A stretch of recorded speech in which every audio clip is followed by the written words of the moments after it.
dans la rue Félicien Joly, une rue des Caudins, au centre-ville, qui aujourd'hui aussi porte son nom. Madame la principale, vous le disiez, Félicien Joly est mort, fusillé par les nazis, le 15 novembre 1941. C'est pour ça que nous venons chaque 15 novembre, chaque année. Il a été fusillé par les nazis sans jamais avoir dénoncé ses camarades, malgré les interrogatoires, les menaces, malgré les tortures, malgré aussi la promesse que sa vie serait sauve s'il dénonçait ses camarades résistants. Alors il ne l'a pas fait, bien sûr, et il est mort très jeune, à 22 ans, ce qui, pour vous, peut être aussi l'âge de votre grand frère ou de votre grande sœur. Penchons-nous un peu sur sa famille, comme beaucoup d'autres dans le Denésy. C'est une famille, c'est une maison d'ouvriers de la métallurgie ou d'ouvriers mineurs.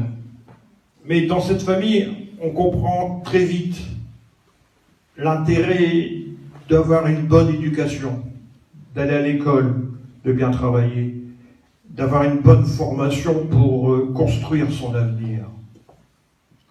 Alors, le jeune Félicien Joly, respectueux envers ses parents, est très studieux lorsqu'il est scolarisé. Il écoute ses professeurs et il sait aussi faire lui-même les efforts pour essayer de réussir dans la vie parce qu'il a un but. Il a un but. Il est tout jeune. La guerre n'est pas encore déclarée, mais il veut devenir enseignant. Il veut s'occuper des enfants. Et il devient, par conséquent, instituteur. On dirait aujourd'hui professeur des écoles. Donc il devient instituteur. À 22 ans, il est déjà instituteur. Il a une classe. Alors il a choisi son métier par passion, pour enseigner aux jeunes et les aider lui aussi à ce que les jeunes puissent préparer leur avenir. Félicien Joly était aussi un homme de conviction. Il était engagé politiquement au sein de la jeunesse communiste, du Parti communiste. Il rêvait d'un monde meilleur. Félicien Joly est donc un jeune homme qui aime sa ville, qui aime les Caudins, qui aime ses copains, qui aime sa fiancée, il était fiancé, qui aime également ses deux sœurs et son frère.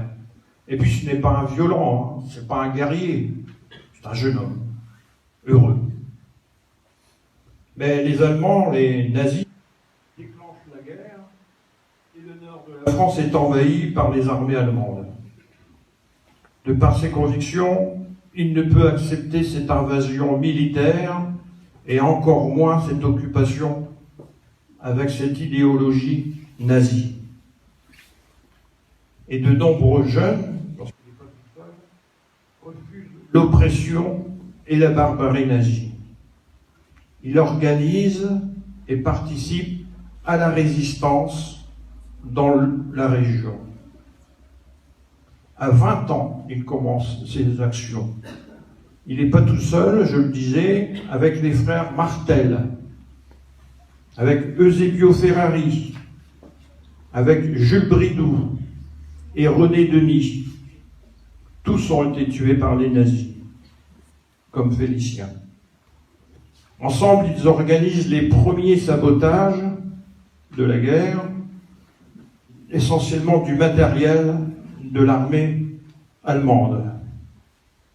Les actes de résistance, comme ceux de Félicien et de ses camarades, débutent dès 1940, très tôt. Ses aptitudes font de lui déjà un chef. Il est désigné responsable des actions de sabotage contre les installations électriques qui sont nécessaires à l'occupant allemand. Voilà ce qu'il a fait.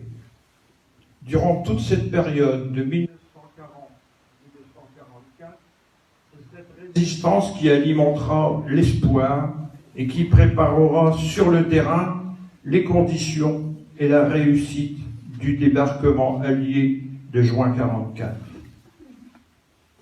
Mais revenons à Félicien. Félicien ne s'est jamais montré agressif envers le peuple allemand. Il n'a jamais rendu le peuple responsable des horreurs que perpétrèrent les nazis d'Hitler. Félicien Joly aimait la vie, aimait sa famille, son pays, la France. Il aimait aussi la liberté, l'égalité, la fraternité. Aussi, voyez-vous, la supériorité n'est pas dans le fait d'imposer la guerre, ni dans le fait de vouloir imposer par la terreur ses idées, comme lors des attentats terroristes récents. Non, cette supériorité, elle est dans la tolérance, dans la solidarité des uns avec les autres. S'il faut chercher une supériorité, il faut la chercher dans le respect pour chacun d'entre nous. Et pour chacun d'entre vous, la chercher dans la volonté de vivre ensemble.